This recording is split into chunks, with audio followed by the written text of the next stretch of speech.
Max, how are you feeling, and are you feeling like you're going to be able to play on Thursday? Oh yeah. Feeling good, good play.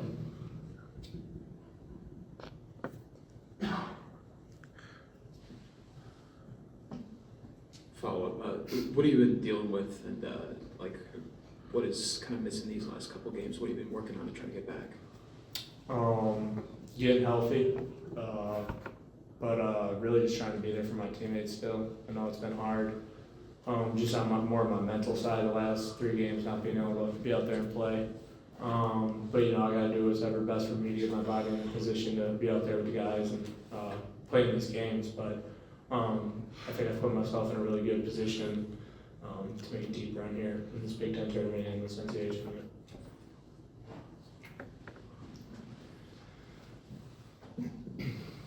We'll stick with you, Max, for a moment. During these last 3 games, was there, especially this last game, was there ever a point where you thought maybe you were close to coming back and just couldn't give it a go, or not? I don't know. I think I know my body pretty well. Kind of understand what I need to do to prepare myself for games beforehand. Whether that's getting extra reps in, getting up and down more at practice, getting extra conditioning in the weight room. And I just don't think I was ready at that point in the regular season to kind of come back and so to say play with fire. Just wanted to make sure I was completely at peace of mind, being able to go out there with a lot of joy. So just had to make sure everything was feeling good.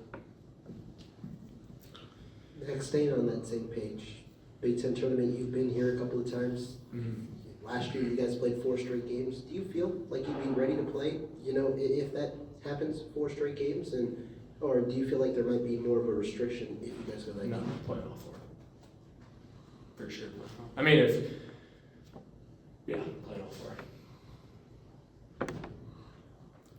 John, Tonje, I know that you've obviously been very team first and, caring about wins more than anything, but obviously first team all Big Ten, just what does that mean to you individually, and how is that kind of representative of the year you've had and the year you've had with this program? It's definitely a blessing, to be in that position and get to represent the university like how I get to. And I think, it really, I think it is a team award. You have to be able to, come up with enough wins to, be able to make it on a list like that. So I'm really just, blessed to be in this position.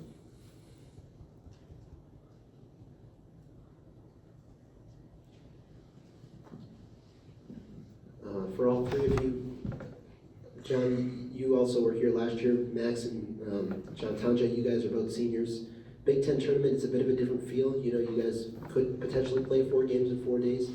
Coming off this last few games, how do you guys kind of rebound and maybe prepare for a stretch where you might have to, play in a different kind of environment where you're playing multiple games over the same, over that same stretch of days? I haven't played in the Big Ten tournament, but I know from previous years that when it's win or go home, it takes everything you got. So I think we just have to have that mentality. Just to every single play and never look at the next game. Don't even look at the bracket. Just look at the opponent across from you and just give everything you got each day, and that gives us the best chance. Yeah, I agree. Just trying to take. I think the biggest thing that we did last year, which kind of made it a successful tournament for us, is just taking it game by game, not really worrying about who's winning on the other side of the Big Ten tournament bracket. We were just more concerned with how can we get 1% better, each and every day while we were in Minneapolis. This year it'd be in Indy, but same story. And it's helpful when you get a lot of those guys kind of returning to who were part of that team and knows what it takes to make a run in the tourney.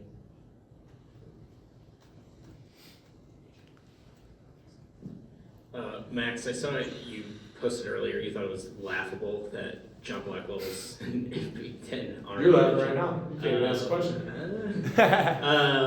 Wondering if you could expound on your feelings on that whole. I mean, I just don't know how many sophomore guards. I mean, I don't want to say sophomore, but younger guards going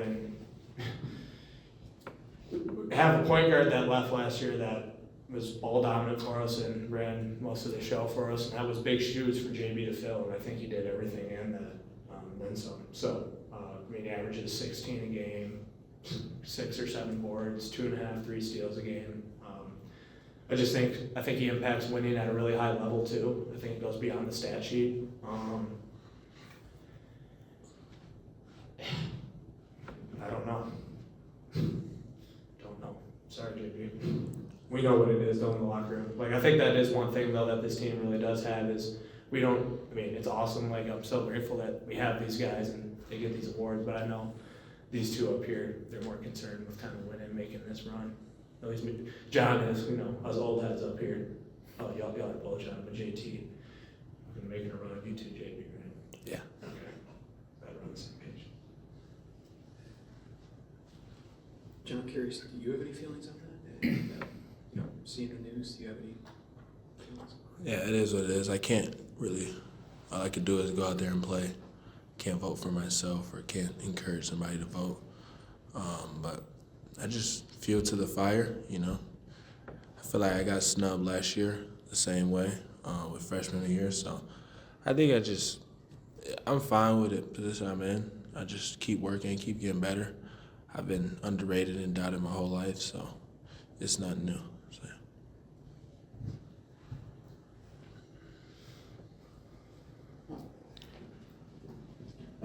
I guess I'm hoping maybe each one of you can weigh on this a little bit. Coach Garr was he's gotten some Coach of the Year nominations nationally and things of that sort. And I guess I was just wondering from each of your perspectives, what makes him successful, do you think? What makes him effective in that role from your experience dealing with him?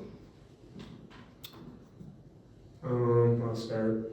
For me personally, I think the biggest thing that kind of makes him successful is just his ability to be truthful and honest with us. I think like a lot of other places around the country, kind of sugarcoat things and tell guys what they want to hear, things of that nature. But I think Coach Garr's ability to be truthful and honest with us, maybe sometimes stuff we're not gonna like to hear or want to hear, but it's the truth and we need to hear it. I think he does a good job of that, and that shows that he cares about you as a person and build a relationship off the court. Yeah, like what Max said, coaches, he's a very honest guy. He's not going to give you anything. Everything is earned. And I think on the Coach of the Year, I think he's adapted to the way of the game is going very well. He's brought in great pieces around us. Just not go out and recruit everybody. Just brought some great pieces around us. I think we're just playing good as a team. I don't know what we were ranked going into Big Ten, like 12th. But yeah, he just did a great job this year, and he's going to continue to do a good job.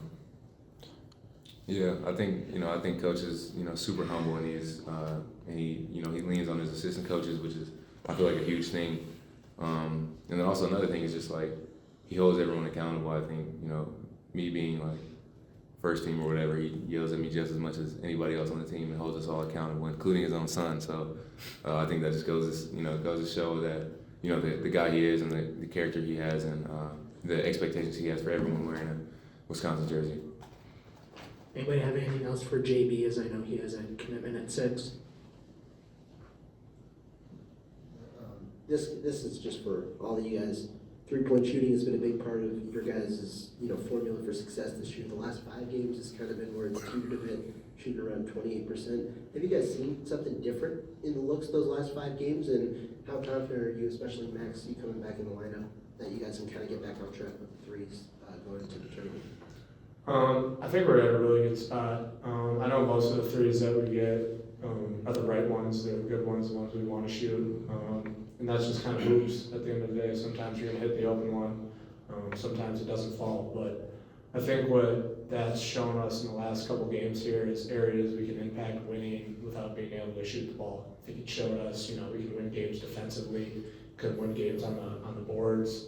And just kind of, like the old Big Ten, I like to say, kind of gritty, rock fight wins. I think it showed we have the capability of doing that.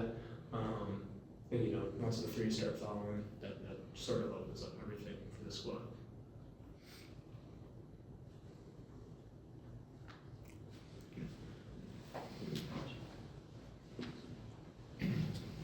For any of you, I mean, there's a possibility y'all could play your way into getting signed to Milwaukee for the first couple of rounds of the NCAA tournament.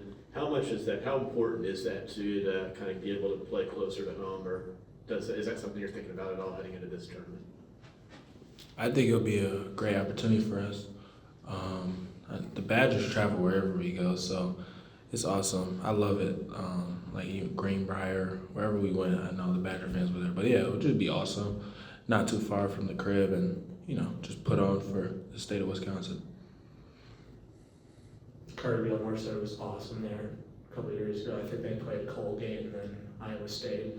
Correct me if I'm wrong, but that's yeah, he said it was a great atmosphere. So yeah. Yeah, I mean, hoops. I think at the end of the day, we just gotta be focused on the basketball and see where it all plays out. That was 3 years ago, wasn't it?